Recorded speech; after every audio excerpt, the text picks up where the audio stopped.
이제 북쪽 이스라엘은 굉장히 복잡한 역사로 들어가게 됩니다. 왕들이 일어나고 다시 저물고 이렇게 하면서 뭐 도대체 뭐 어떻게 돌아가는지 누가 누구 다음이고 뭐 누가 누구 앞인지 사실 우리가 잘 분간을 할 수가 없습니다. 그래서 남쪽 유다는 어느 정도로 조금 뭐 알겠다 싶은데요. 북쪽 이스라엘은 우리가 정리하기가 굉장히 힘듭니다. 그래도 최소한 앞에 몇몇 왕들 정도는 우리가 좀 이해를 하고 있는 것이 좋지 않을까라고 생각이 되고요. 오늘 이제 앞에 왕, 북이스라엘의 앞왕, 네 왕 정도 한번 간단하게 정리를 하게 될 것입니다. 자, 이제 우리가 읽었던 본문에 보면요. 나답이 2년 동안 왕으로서 통치를 하였다고 합니다. 자, 그런데 나답이 즉위한 해하고 죽은 해하고 이렇게 같이 비교를 해보면 어떨까요? 나답이 즉위한 것이 아사왕 둘째 해인데 바사가 즉위한 것이 나답이 죽고 나서 하는 거죠. 아사왕 셋째 해라고 합니다. 2년 됩니까? 아사왕 둘째 해에 나답이 즉위했고 아사왕 셋째 해에 이 나답이 죽고 바사가 즉위를 하였습니다. 그래서 여기서 우리가 알 수 있는 것이 성경에서 나오는 이 횟수는 뭐 이 개념이 아니고 상당히 많은 데 있어서 그냥 횟수 개념이다라는 걸 알 수가 있습니다. 아사왕 2년, 아사왕 3년. 그러면 2년 되는 거지요. 그래서 나답이 2년을 통치했다라고 하지만 실제로 따지면은요, 나답이 통치한 것은 만 1년 뭐 그 정도 내외에 그 정도밖에 안 될 겁니다. 그냥 대강 그래서 그냥 2년 정도라고 우리가 생각을 하면 될 것 같습니다. 성경에 나오는 이 숫자들이요, 특히 이 기간 말하는 이 숫자들이 대부분 다 이렇게 대강 어림짐작 이런 정도이기 때문에 그걸 가지고 뭐 정확한 숫자를 어떻게 계산을 한다, 그것은 자칫 잘못하면 위험할 수가 있습니다. 그래서 기준이 뭔지, 그 기준이 언제인지라는 것을 정확하게 좀 정해놓고 그 다음에 거기서부터 다시 정리를 하다가 또 중간에 또 중요한 기준이 또 나오면 그 중요한 기준 세우고 그 다음에 이렇게 비교를 해 나가면은 그러면 이제 어느 정도 정확하게 역사가 정리가 될 수가 있을 것입니다. 북이스라엘의 그 여러 가지를 보면은요, 이제 막 시작하고 있지만은 북이스라엘 왕들이 통치한 해를 다 합하게 되면요, 실제로 북이스라엘 나라가 존재했던 것보다 한 100년 훨씬 더 이상 길어지게 됩니다. 이게 어떻게 된 일이죠? 그래서 이것에 대해서 이러쿵저러쿵 복잡한 그런 해석들이 있고, 심지어는 자기들 마음대로 뭐 40년 통치했다 그러면 30년, 뭐 15년 통치했다 그러면 10년, 자기 마음대로 뭐 잘라 붙이고 이래서 막 만들어내고 그러는데, 유명한 구약 역사학자들이 대부분 다 그렇게 했습니다. 물론 그 사람들은 이 정확하게 성경대로 믿는 사람들이 아니고 조금 자유주의가 많아가지고 그냥 자기가 생각할 때 이렇다 그러면 무조건 그렇게 정리를 해버리는 것입니다. 그래서 조금 제대로 정리를 해 나가면서 구약을 따라 나가려고 하는 사람들은요, 그런 사람들의 정리를 보면 굉장히 혼동이 많이 오게 됩니다. 열왕기나 역대기 이 기록들에 있어서 오랜 동안 굉장히 연대들이 헷갈렸더랬습니다. 그런데 1950년대 뭐 60년대 이런 때 오면서 어떤 사람이 이 역사를 제대로 해석을 하기 시작을 했는데요. 그 역사 해석을 하면서 다른 사람들이 그건 말도 안 돼 하고 안 받아들였습니다, 처음에는. 그런데 어느 정도 역사가 지나가면서 보니까 그 사람 말이 다 맞거든요. 그래서 지금은 이제 미국의 아주 보수적인 신학교라고 하는 웨스트민스터 신학교에서도 그 학설을 상당히 받아들여서 구약의 역사를 정리를 하고 있고요. 실제로 그렇게 역사를 정리하니까 똑 떨어지면서 제대로 정리가 되고 있더라라는 그런 이제 연구 결과들을 많이 내놓고 있습니다. 사람들이 성경을 어떻게 보느냐 참 다르더라라는 것을 우리가 생각을 할 필요가 있습니다. 자, 그런 것을 이제 우리가 보기 위해서 2년 동안 통치했다고 하는데 막상 아사왕 2년에 즉위하고 아사왕 3년에 죽었는데 이게 뭐지? 이런 것들, 그런 것들에서 상당히 많은 이제 차이점들이 나올 수 있다라는 걸 말씀드렸고요. 그 다음에 뭐 북이스라엘에서 그렇게 오랫동안 차이가 나는 것은 우리한테는 없는데 공동왕이라는 제도가 있는데요. 우리가 조금 익숙한 것은 섭정이라는 겁니다. 그런데 섭정은 공동왕이 아닙니다. 섭정은 상당히 다르거든요. 지금 이제 이집트 역사도 이제 제대로 막 정리가 되고 있는데요. 이집트 역사 이래 보면은 최근에 나온 학설 중에 하나는 여러분들이 조금 관심 가질 만한 사람 하나 얘기해 볼까요? 투탕카멘 하면은 이집트 잘 몰라도 투탕카멘 뭐 황금 마스크 뭐 이런 것 때문에 얼마나 유명합니까? 근데 투탕카멘이 언제 시대 사람이냐? 아무도 모릅니다.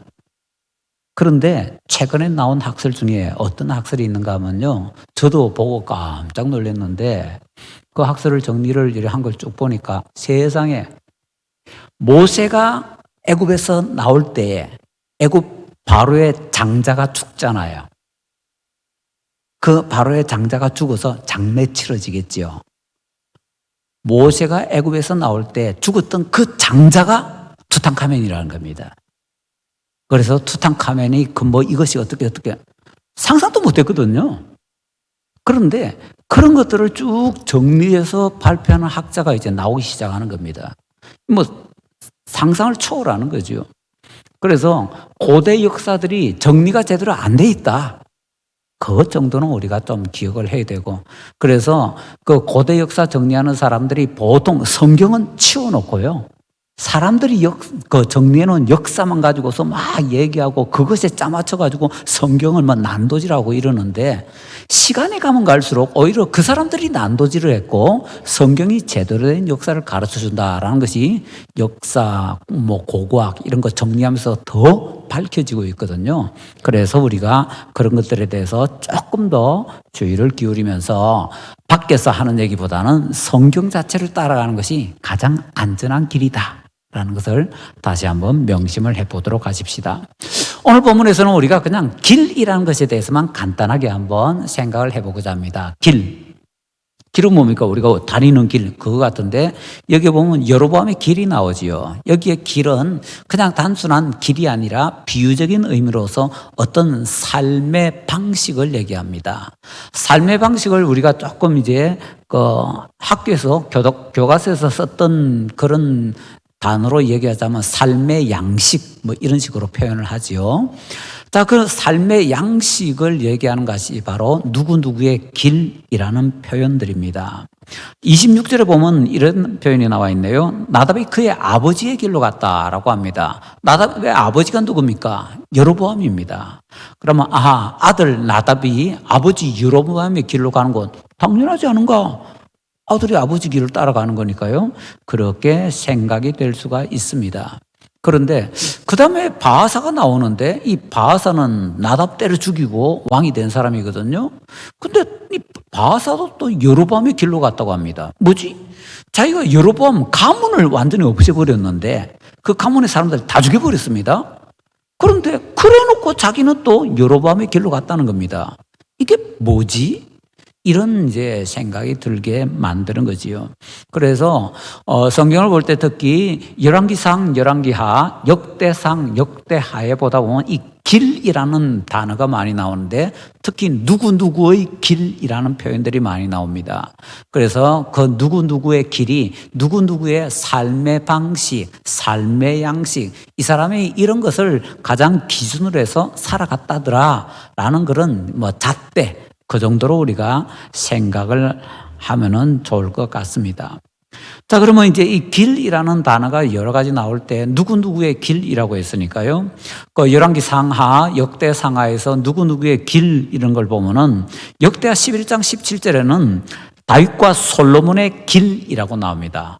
다윗의 길이 있고 솔로몬의 길이 있네요. 그 다음에 또 역대하 21장 12절에 보면은 여호사밧의 길, 아사의 길, 또 이런 표현이 나옵니다. 그럼 벌써 이제 네 사람의 길을 봤네요. 다윗의 길, 솔로몬의 길, 여호사밧의 길, 아사의 길, 뭐 그런 길이 있고, 또 우리 본문에 있는 것처럼 여로보암의 길도 있고, 뭐 다양하네요. 그러면 어느 정도 추측을 할 수 있는 게, 다윗 계통의 요 길하고 이 여로보암의 길은 좀 다르네요. 길이 삶의 방식이라고 하니까, 삶의 방식이라는 것은 선하다, 악하다, 옳다, 그르다, 뭐 그런 것이 좀 나누어지겠지요. 그럼 길에도 혹시 악한 길이 있고 선한 길이 있지 않을까? 예, 맞습니다. 열왕기상하, 역대상하에서는 길을 악한 길과 선한 길로 구분을 합니다. 열왕기상 8장 36절에 보면 선한 길이라는 표현이 나옵니다. 그리고 열왕기하 17장 13절에는 악한 길이라는 표현이 나옵니다. 삶의 방식이니까 악한 삶의 방식이 있고 선한 삶의 방식이 있다라는 거죠. 그러면 이제 우리가 요 정도 보고서 대강 이제 추측을 한번 해보는 거죠.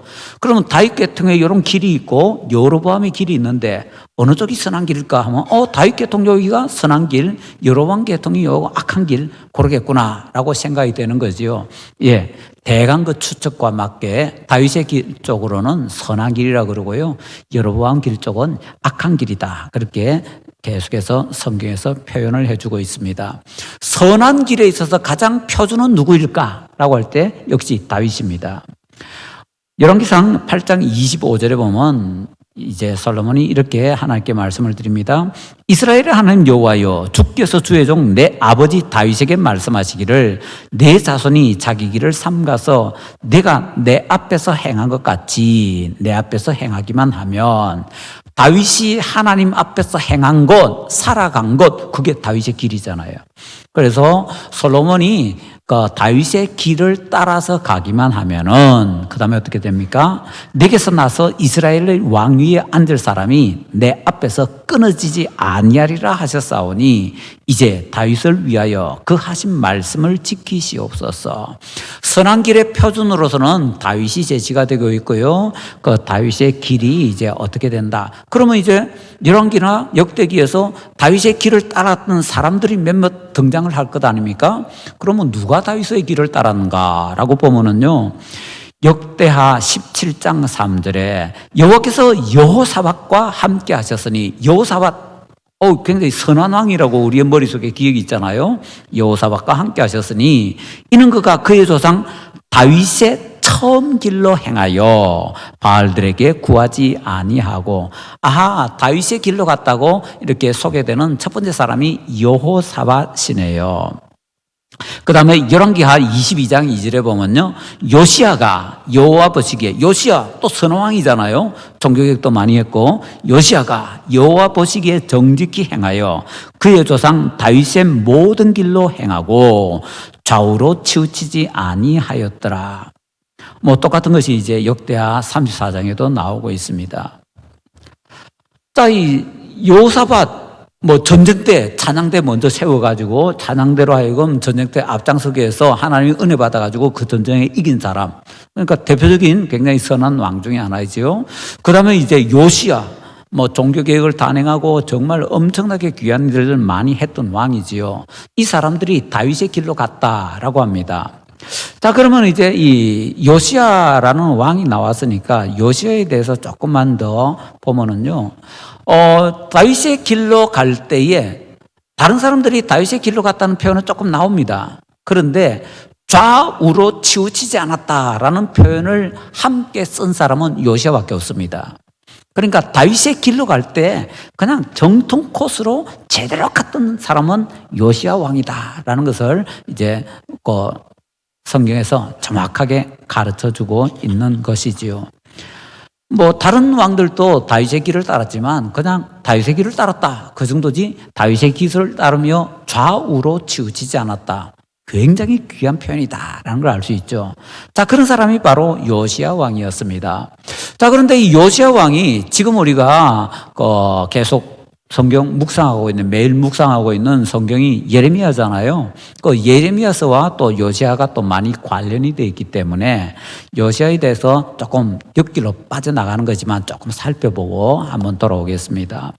제가 잠깐 동안 새벽에 예레미야서를 못 하기 때문에, 그래서 예레미야서에 이제 새벽에 못하는 것 핵심만 조금만 이제 말씀을 드리고 같이 관련이 되니까요. 정리를 한번 해보겠습니다. 자, 이제 우리가 요시야 왕과 예레미야의 관계에 대해서는 예레미야서를 묵상하면서 제대로 우리가 정리를 하지 않았더랬습니다. 예레미야와 요시야는 어떤 관계가 있을까? 그래서 많은 사람들이 추측합니다. 요시야가 개혁을 하면서 엄청난 우상도 때려 부수고요, 신앙 개혁을 많이 하고 성전을 수리하다가 율법책도 발견하고 그 율법책에 따라서 회개도 하고 절기도 지키고 정말 귀한 일들이 요시야에서 많이 진행이 됩니다. 그러면 요시야가 그 많은 신앙 개혁, 종교 개혁을 단행할 때 예레미야는 어떤 관계에 있었을까라는 것을 우리가 생각을 해봐야 되는데 전혀 그런 거 생각을 안 해봤거든요. 그래서 그런 것을 우리가 잠깐 살펴보면은 예레미야는요, 요시야 왕 13년부터 예언을 하기 시작했다고 예레미야 1장 2절에서 예레미야 자신이 직접 소개하고 있습니다. 요시야 왕 13년. 그런데 요시야 왕이 언제 왕이 되는가 하면요, 8살에 왕이 됩니다. 8살에 왕이 되었으니까 13 더하면 대강 20살. 요시야 왕이 대강 20살 때에 예레미야 선지자가 선지자 사역을 시작했습니다. 그때부터 남쪽 유다가 망할 때까지 40년 이상 동안 예레미야 선지자가 계속 말씀을 전했던 겁니다. 자, 그러면은 요시야 왕 13년부터 이제 이 예레미야 선지자가 사역을 시작했으니 혹시나 요시야 왕의 이 종교 개혁, 신앙 개혁에 깊숙이 예레미야가 관련되어 있지 않을까라는 생각을 하기가 쉽습니다. 그런데 의외의 독특한 구절이 하나 툭 튀어나옵니다. 그거 우리 직접 한번 찾아볼까요? 역대하 34장 22절로 가십니다. 역대하 34장 22절.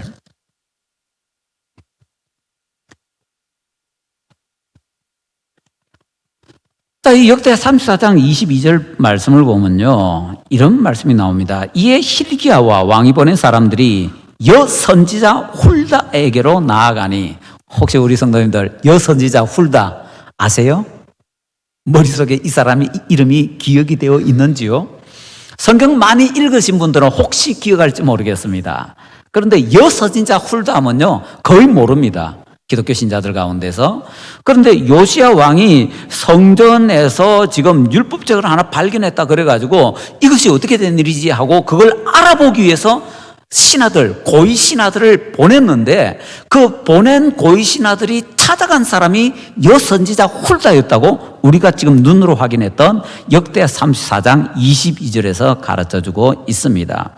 이때가 언제냐? 요시야 왕 제18년입니다. 역대하 34장 8절 보세요. 요시야가 왕위에 있은 지 18째 해에 그 땅과 성전을 정결하기를 마치고 그의 하나님 여호와의 전을 수리하려 하여 아살랴의 아들 사방과 시장 마세야와 서기관 요하스의 아들 요야를 보낸지라. 그랬는데 어떻게 됩니까? 그 다음에 그 성전 그렇게 수리를 하다 보니까 14절에 무리가 여호와의 전에 헌금한 돈을 꺼낼 때에 제사장 hil기야가 모세가 전한 여호와의 율법책을 발견하고, 그때 이제 율법책 발견한 겁니다. 그래서 이 율법책에 대해서 뭐지 그? 이 뭔 얘기인가 하면요, 그때까지 이스라엘 사람들이 율법책 제대로 안 봤다는 겁니다. 우리 생각과 다릅니다. 이스라엘 사람들은 성경책 열심히 보고 그런 것 같던데 율법책 안 보고 그냥 자기들 생각에 이럴 거야 저럴 거야 하면서 그렇게 신앙생활을 해왔던 겁니다. 그러다가 율법책을 찾았는데 율법책 내용을 보니까 세상에 자기들이 너무나 잘못되게 살고 있어요. 하나님께서 말씀하시는 대로 안 산 게 너무 많아요. 그래가지고 이게 어떻게 됐느냐 소스라치게 놀라가지고 그것에 대해서 우리가 어떻게 해야 되는지 알아보기 위해서 요시야가 지금 사람을 보냈는데 여선지자 훌다에게 보낸 겁니다. 여기서 연도 잘 기억하세요. 율법책을 언제 발견했다고요? 요시야 왕 18년. 예레미야 선지자는 언제 사역을 시작했다고요? 선지자 사역을 예레미야 13년. 예레미야 선지자가 예언 사역을 시작한 지 5년이 지난 때입니다. 우리 생각에는 어때요? 예레미야 선지자 꽤 유명한 선지자 아닙니까? 꽤 대단한 선지자 아닙니까? 그러니까 우리 머릿속에서는요, 요시야 왕이 성전에서 율법책을 발견하고는 이게 뭐지 하고 이것에 대해서 하나님의 뜻을 물으려면 누구한테 사람을 보내야 됩니까? 예레미야한테 보내야 됩니다. 그런데 예레미야한테 사람을 안 보냅니다. 우리가 알지도 못하는 여선지자 훌다에게 사람을 보냅니다. 이게 무슨 뜻이죠? 요시야 왕이 예레미야를 무시했습니까? 그건 아닐 텐데요. 요시야 왕의 경건성이나 이런 거 볼 때 절대 그러지 않습니다. 그럼 도대체 이런 말도 안 되는 사건이 어떻게 일어난 거죠? 우리 대강 생각하는 것과 사건은 많이 다르다는 거죠. 예레미야 선지자가 요시야 왕 13년부터 하나님의 말씀을 받아서 예언을 전하기 시작했습니다. 그런데 예레미야 선지자는 무명의 선지자였습니다.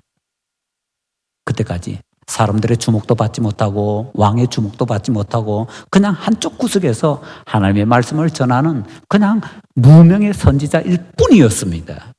그렇기 때문에 이 중요한 때 요시야의 머릿속에는 아예 들어오지도 않았고 요시야는요, 예레미야라는 선지자가 있는지도 몰랐다는 겁니다. 알았다면 예레미야 선지자한테 묻지요. 어떻게 여선지자 훌다에게 그걸 물으러 가겠습니까? 뭘 말씀드리고 싶은가 하면요, 예레미야는 대단한 선지자이기 때문에 처음부터 뻑적지근하게 엄청나게 대단하게 사역했을 것이다. 아닙니다.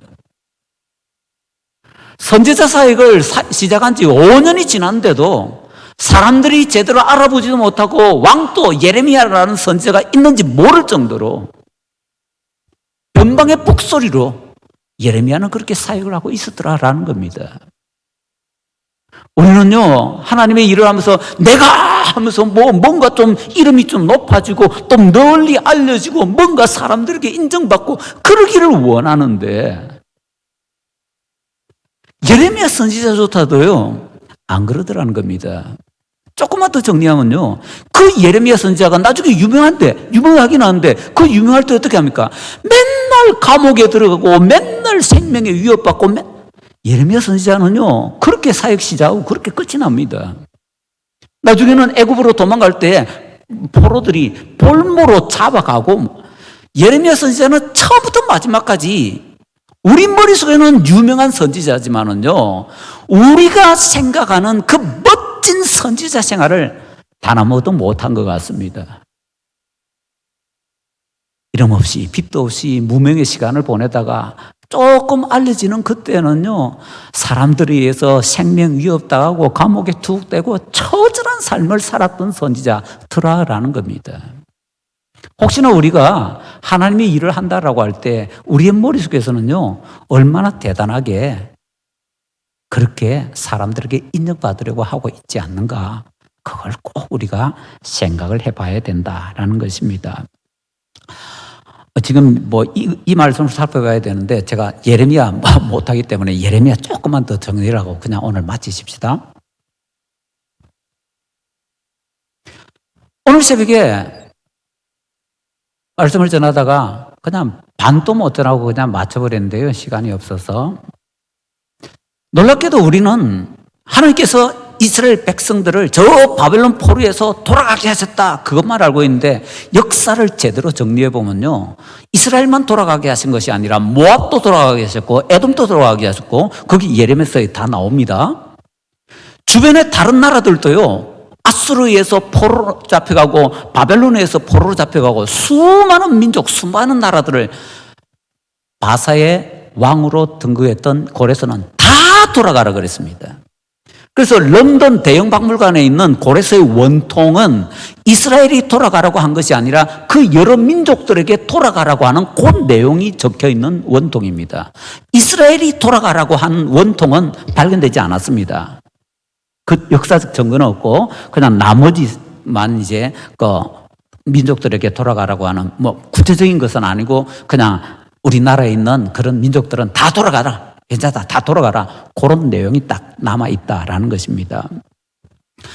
자, 그래서 오늘 새벽에는 이런 교훈을 얻었습니다. 하나님께서는 모든 민족에 다 돌아가도록 기회를 주셨는데 그 기회를 제대로 활용해서 돌아와서 성전 세우고 성을 제대로 세우고 살만하게 만든 민족은 이스라엘밖에 없다. 에돔이고 모압이고 어디고 돌아오기는 돌아오는데 제대로 돌아오지도 않고요. 그 다음에 왜냐하면 거기서 오래 살았기 때문에 뭐 삶의 뿌리를 뽑아가지고 다시 오면은 거의 이민식이잖아요. 원래 고국이라도 안 돌아가는 겁니다. 그리고 돌아와도 제대로 그렇게 하지 못하고 다들 흐지부지 끝이 납니다. 오직 이스라엘만 그 기회를 활용했기 때문에 오늘 새벽에는 하나님께서 주실 때에 그 기회를 제대로 활용해야 된다. 신약 성경으로 보자면은 세월을 아껴야 되고, 세월 아끼는 것은 밑에 각조에 보면 기회를 사라 되어 있거든요. 이스라엘 백성들만 세월을 아끼고 기회를 샀다라는 것을 보았습니다. 근데 거기에 사실은 하나의 교훈을 덧붙여야 되는데 궁금합니다. 왜 하나님께서는 이스라엘 백성만 돌아가게 만들어 주시면은 우리가 더 우와 할 텐데 왜 나머지 민족들도 다 돌아가게 하셔서 이런 얘기를 들을 때는 조금 실망이 되잖아요. 이스라엘만 돌아간 게 아니고 나머지 민족도 다 돌아가서 그럼 이스라엘 민족은 뭐 특수성이 없네? 특별하지 않네? 이렇게 오해를 할 수 있거든요. 자, 그래서 다시 한번 보십시다. 역사를 다시 보면요, 역사를 우리가 어떻게 해석하느냐가 정말 달라지는 것이, 하나님께서 이스라엘 민족과 함께 나머지 민족들도 다 돌아가게 하셨는데 이걸 다시 한번 새롭게 보십시다. 이스라엘만 돌아가면 대단한 겁니다. 그런데 왜 하나님께서 나머지 민족들도 다 돌아가게 하셨죠? 이스라엘 때문에 나머지 민족들이 복 받는 겁니다. 그게 아브라함의 복입니다. 하나님께서 아브라함을 복 주시자 아브라함 옆에 사람들이 다 복 받잖아요. 왜 나머지 모든 민족들도 다 돌아가게 하느냐? 이스라엘 돌아가게 하기 위해서 나머지 민족도 다 돌아가게 만드시는 겁니다. 이게 뭘 말하는가 하면요, 하나님 믿는 사람들은 주변의 사람들에게 복덩어리가 되어야 된다는 겁니다. 이스라엘을 돌아가게 하기 위해서 에돔도 돌아가고 모압도 돌아가고 뭐 암몬도 돌아가고 다 돌아가게 만드시는 겁니다. 예수님 믿는 사람은 이런 존재가 되어야 된다는 겁니다. 지금같이 어렵다고 하는데 예수님 믿는 사람 때문에 그래도 살만하다 소리가 좀 나와야 되고요. 예수님 믿는 사람 때문에 좀 살맛 난다 소리도 나와야 되고요. 그게 그리스도인들에게 가장 중요한 책임과 의무 중에 하나라는 겁니다. 시대가 어려워질수록. 그래서 하나님께서 그걸 보여주기 위해서 나머지 민족들도 다 돌아가게 하신 겁니다. 그런데 같이 은혜를 받아도 그 은혜 받아 챙겨서 제대로 그 은혜를 헛되이 하지 않는 사람들은 하나님의 백성밖에 없더라라는 것이죠. 자, 이제 잠시 예레미야를 전하지 못하기 때문에 예레미야가 그렇게 전했고요. 다시 돌아오십시다. 두 길이 있습니다. 선한 길이 있고 악한 길이 있는데, 선한 길의 대표는 다윗의 길이고요, 악한 길의 대표는 이제 이 여로보암의 길입니다. 이 여로보암의 길은 열왕기나 이래 보면 이스라엘 왕들의 길이라고 표현이 나오기도 합니다. 그렇게 두 길이 가게 되는데, 이제 시간이 없으니까 마지막 요거 하나만 정리하십시다. 솔로몬이 하나님께 그렇게 반역을 하고 우상 숭배를 하자 하나님께서 이스라엘의 10지파를 떼가지고 여로보암에게 주셨습니다. 그러면 이 여로보암은요, 새로운 왕조를 열었잖아요. 멋지게 잘 가야 됩니다. 그런데 여로보암 왕조는 달랑 몇 대에 끝납니까? 달랑 2대. 여로보암, 그의 아들 나답 끝. 여로보암 22년, 나답 2년 합계 23년에서 23년 정도로 한 왕조가 끝. 그 여로보암이 하나님 앞에서 또 우상 숭배하고 금송아지 만들고 막 이래가지고 하나님 앞에서 그렇게 반역의 길로 가니까 여로보암 벌하는데 바사를 하나님께서 일으키셨잖아요. 바사가 네가 잘못했어 하면서 여로보암 집을 다 때려 죽였습니다. 그럼 바사는 이제 제대로 멋지게 가야 되잖아요. 그런데 바사는요, 바사 24년, 바사 아들 엘라 2년 끝. 여로보암이 잘못해서 여로보암 없애는데 쓰임받았던 바하사가 자기도 여로보암의 길을 그대로 갑니다. 그래서 여로보암 집안과 똑같이 끝이 나는데, 여로보암 왕조 2대 23, 4년, 바하사 왕조 2대, 한 25, 6년 끝. 이게 이스라엘 초기 왕의 내 왕의 내용이더라라는 것입니다. 그런데 다윗의 길은요, 중간에 끊어질 듯 그러면서 계속 이어나가잖아요. 그 이어나간 게 뭐 이 사람들이 믿음이 좋아서 이래 보면 그게 아니고 대부분은요, 다윗의 순종 때문에 하나님께서 그 후예들에게 봐주시고 은혜 주시고 이래서 이렇게 가더라고요. 이 사람이 필요합니다. 이 사람이 한 사람입니다. 예레미야서에서 가장 중요한 것이 앞부분에 보면요, 하나님께서 예루살렘 성을 돌아다니면서 의인 한 사람을 찾으라고 그럽니다. 그러면은 찾으면은 내가 멸망 안 시킬게요 그럽니다. 예레미야가 찾습니다. 못 찾습니다. 그래서 결국에는 유다가, 예루살렘이 멸망을 당하거든요. 그런데 그 한 사람, 다윗 같은 사람이 있었더라면은 역사가 달라졌을 것이라는 거지요. 주님께서 우리에게 은혜를 베풀어 주셔서 우리 가운데 이런 한 사람, 다윗의 길을 갈 수 있는 다윗과 같은 한 사람 좀 일어나야 되겠습니다. 그 한 사람 일어나면 대한민국에 소망이 있습니다. 그 한 사람이 지금 대한민국에 없기 때문에 대한민국에 소망이 안 보이는 겁니다. 이런 믿음으로 굳건하게 잘 설 수 있는 그 한 사람 나올 수 있도록, 그리고 내가 그 정도는 안 되지만 그 발꿈치라도 쫓아갈 수 있는 그런 조그마한 사람이라도 될 수 있도록 하나님께서 도와달라고 기도하십시다. 하나님께서 우리에게 귀한 은혜 베풀어 주시기를 간절히 바랍니다.